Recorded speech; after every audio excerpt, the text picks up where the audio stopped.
Thank you so much for coming out. We have an afternoon full of amazing music for you. Starting off with our first artist, who's going to be playing some songs off her album, The Agonist. Please join me in giving a very warm welcome to Leslie Jordan.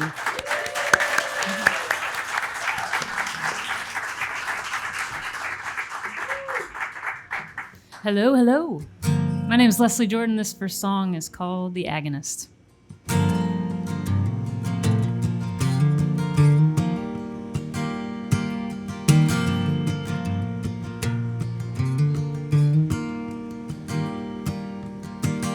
White smoke rising, countryside. The fields lie frozen beneath the snow. Dark trees stand tall, setting sun falls, holding secrets no one knows. And the dogs are barking still, you can hear them from Sugar Hill, where the cemetery's filled with the ghosts of Athensville.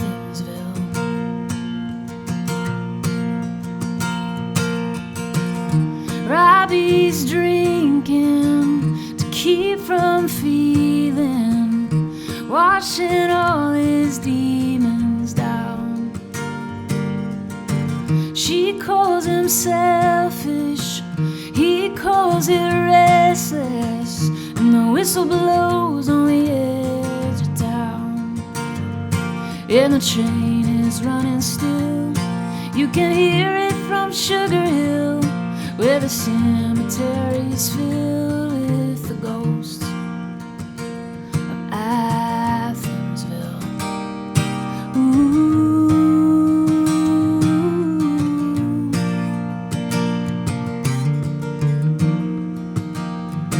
Well, there ain't no use in trying, he made up his mind. He would rather wander than live someone else's life. He's seen the ones before him get swallowed by their fear, but he ain't afraid of dying, just dying here. So you won't find him standing still like the pines on Sugar Hill, where the cemetery's filled with the ghosts.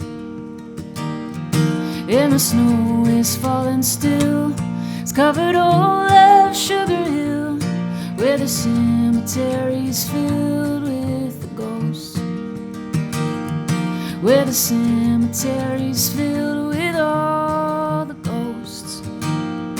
Where the cemetery's filled with the ghosts. Athensville.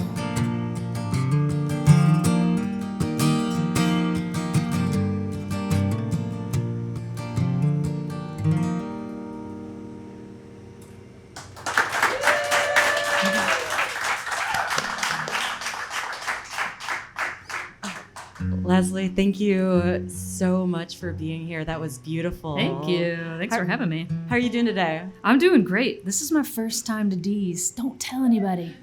Hi, it's I feel like I've lived in Nashville this long, and this is my first time here, so honored to be here. But not the last. Not the last. Nah. Well, your album, The Agonist, came out in April. Yeah. And the story behind this album is really interesting. It's based upon your late grandfather's journal entries, his short stories, his poems. Yeah. How did you come upon these, and how did you turn these into the songs on this album? Yeah, so he passed away in 1995 and was estranged from our family. I didn't know much about him growing up. My mom didn't really know him either. He left when she was 4. They had random interactions throughout her life. And when he passed in 1995, his sister flew out to his house in California, called my mom and said, "Do you want anything of your dad's?" And my mom recalled that he had written her a poem once. He told her, "I wrote a poem for you." So she said, "Will you just check his house, see if he has anything in writing?" And a month later, a box showed up on the front doorstep filled with his journals, his short stories, his poetry. I guess it was about 8 or 9 years ago, she and I were talking. She's working on a memoir, and she was sharing some of his story with me and some of her story, and she photocopied all of his poetry for me. And the longer I sat in it as a songwriter, we're always, inspired by the stories that we read. And so I said, would it be okay with you if I wrote some of these into songs? And that journey started about 8 years ago, and here we are in 2025 with a new record that is about him and all inspired by his writing. So, yeah. What an interesting way to get to know someone that you never knew. Yeah.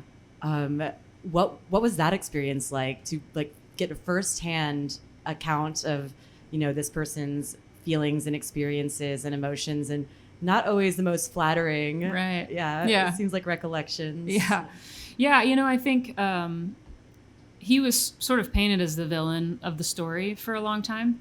And I think spending so much time in his work, for myself and for my mom, I think sort of almost revised history a little bit. Somebody was talking about that word revisionist, because I said it feels sort of like a redemptive project. And she said it's almost more revisionist, where we get to sort of rewrite the nature of the story and how his narrative is told.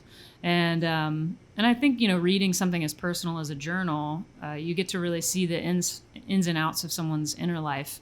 And so that was really poignant and profound. And sort of as a songwriter and a storyteller, I feel like a lot of times I spend time in other people's stories, and it wasn't really until toward the end of the record, making the record, where I had that realization of this guy is my grandfather. It was like, I knew that, but then it's like I finally felt it. And there was sort of this sadness of now knowing him posthumously and going, oh, I wish I had the chance to know him in life as well. So yeah, it's a pretty intriguing way to get to know someone. Yeah, and what a gift, because it's so easy to paint someone as the bad guy or something like this, but we're all humans. We are all on some level, I think, doing our best. And what a beautiful way to pay tribute to someone. So, what are you going to play next? Yeah, I'm going to play a song called Love Me for a Little While. And this actually came from one of his journal entries. He and my grandmother were only married for a short time. And he wrote this piece about her coming to visit him when he was stationed as a desert guard in El Paso, Texas. And so I thought, well, in the 1950s, what would a love song sound like in El Paso, Texas? So this is Love Me for a Little While. Down by the Rio Grande, she reached for my hand, almost enough to make me feel like a worthy man. Little disagreements made up with a kiss. We were hand holders, moviegoers. You could spend a life like this. She was headstrong, knew what she wanted, free as a bird, humble and honest. I think she loved me for a little while. She took the train from Indiana so I wouldn't be alone. But the honeymoon was over before she got back home. I was young and foolish, and time just made it worse. Built my house on the moral high ground. There wasn't any room for her. She was headstrong, knew what she wanted, free as a bird, humble and honest. I think she loved me for a little while.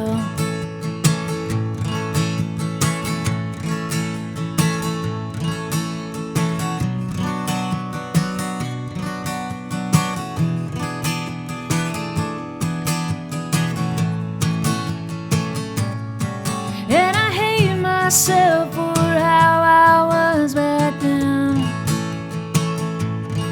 Wish that I could tell her I made different men. I've been thinking on this open road, had a good thing and I let it go again. She was head headstrong, knew what she wanted, free as a bird. If I'm being honest, I could have loved her for my whole life. But in the rear view, it's all 2020. Got a clear view of true love ending. I think she loved me for a little while. At least she loved me for a little while. Thank you.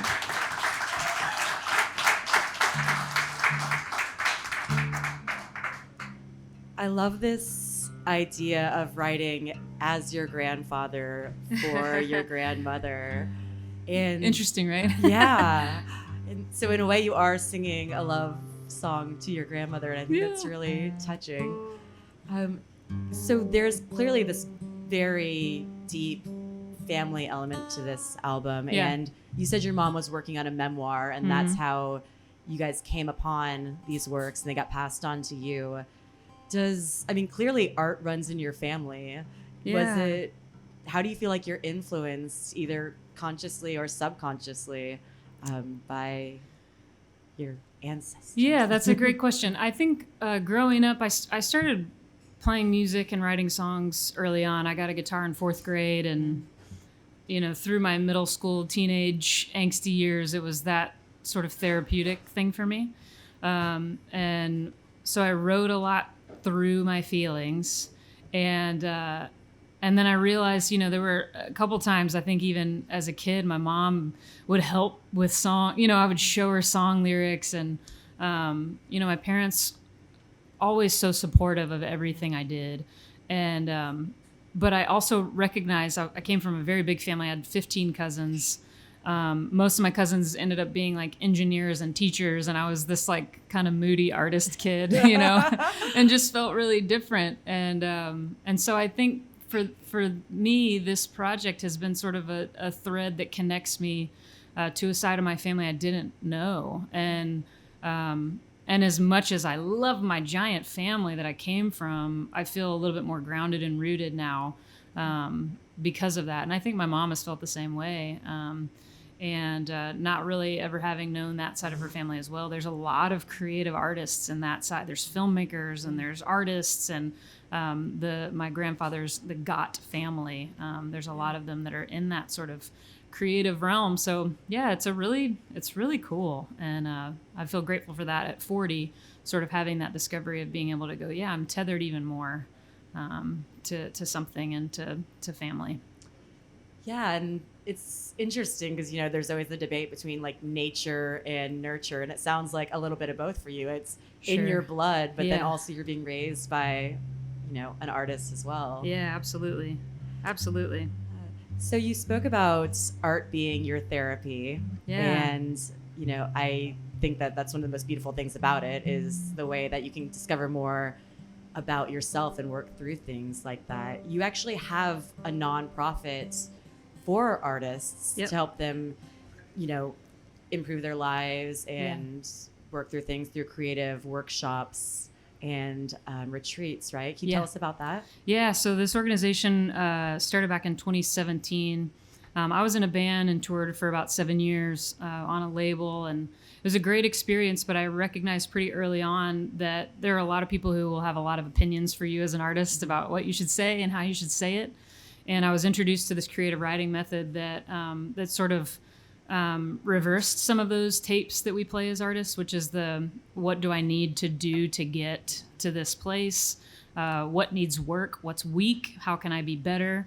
And this creative writing practice really speaks to what's strong about who you are and what you have to say. And so it just came into my life at the perfect time, and knew that I needed to bring it to Nashville. It was really more in like creative writing circles. And so I just thought if I could bring this back to Nashville, I think it would be a really beautiful a thing to offer to my friends and to my community. And it really has been. It's been this like gem for people, a safe place. You know, our whole goal is to create safety in community and creating a place for people to share new work with no judgment. It's non-transactional. We don't like take 10% of the song that you write at the end of it. You know, it's like a lot of artists have been to those camps where they're like, great, thank you for writing these songs. If you can just sign here and hand away half of what you've worked on. You know, so for us, it's just about uplifting a community and saying, you already have, this is what's strong about you. This is what stands out to me. And you already have everything that you need within you to be successful in this town and in this community or wherever you're headed to next. And so that's just what we aim to do in that space. Yeah, that one's called The Fold, right? Yeah. What has it been like to transition, you know, from being in a band to a solo career? Because The Agonist is your debut solo album, right? Yeah. It's scarier being alone on a stage, for sure. But you know, it's also easy in the sense that I get to tell my grandfather's story. So it's been a pretty great transition in that sense that, you know, I'm bearing all his secrets and not mine at this point. So thank you. I don't know what I would have called him. Papa? Grandpa? I have to come up with that name. I haven't thought about that. Bobby is what I call him. So yeah, I think that has made it a little bit easier to just be able to tell his story. And, you know, I feel the permission and the freedom to do that. And the songs sort of tell the story for him. So, yeah, it's been a beautiful transition, and coming into Americana. Somebody said this last night. Oh, I was at the Northern Lights songwriter showcase, the round with Brandy and the Twins and Sean McConnell and Fancy Haygood, and Tracy Gershon comes out and she's like, the thing I love about Americana is it's a family. And I was like, yeah, that's how it feels. It just feels like, you know, as sort of a newcomer, I kind of come in and I go like, oh, these people all know each other. Like, I'm trying to figure out how do I, like, you know, get in on that. But I love that feeling. It's very familial, and that's familiar to me. And so, yeah, I'm grateful to be in this space and to have met so many wonderful people along the way. More cousins. So many more cousins. Yeah. So many cousins. Yeah, it's awesome. Well, you're going to play one more song from The Agonist. Yeah. Before you do, can you tell us a little bit about the title? Yeah. It's called Sometimes Sylvia. And it comes from a piece that my grandfather wrote. And this was one of the fun things about reading through his poetry is I would call my mom and I would be like, who's Sylvia? You know, what's he talking about? She was like, oh, that's interesting. Because the piece starts with saying, like, I've left behind the folly of my youth. I no longer write the sick love poems. Like, basically, like, I've grown out of that. I think he said in my 42nd year. You know, so he's 42 years old. He's like, I'm leaving love behind. And then the very last line is, but sometimes Sylvia.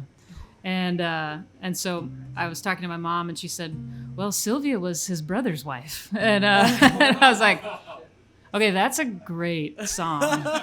Twist. There's a lot more to the story than that, but I just thought maybe Sylvia deserved her own song, so this is Sometimes Sylvia.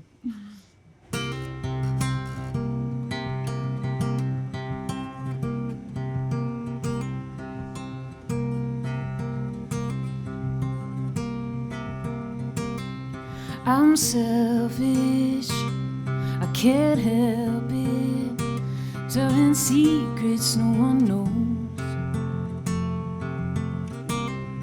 Untethered, this weather is too damn hot to feel this cold.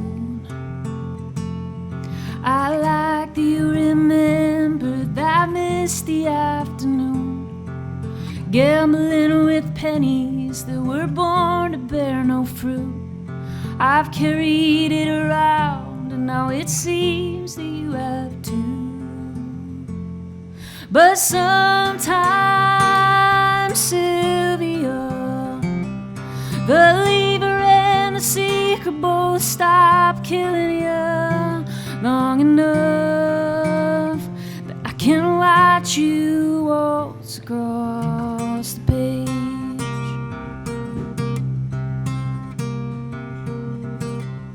I've chosen a road in innocence and nevermore. These poems are so lonesome. Should I just nail them to your door?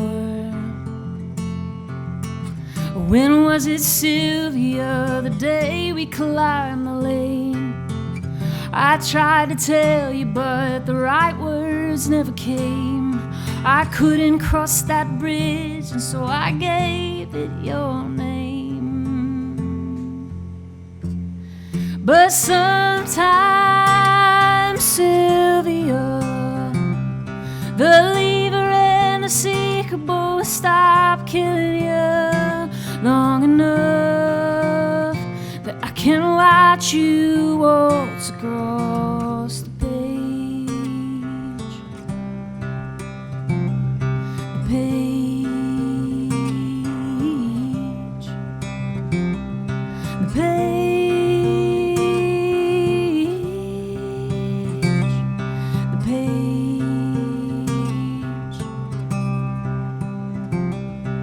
Someday, Sylvia, the lever and the seeker both stop willing you to dance, just to watch you waltz across the page. Thank you. The Agonist is out now. Everyone, one more time, please, for Leslie Jordan.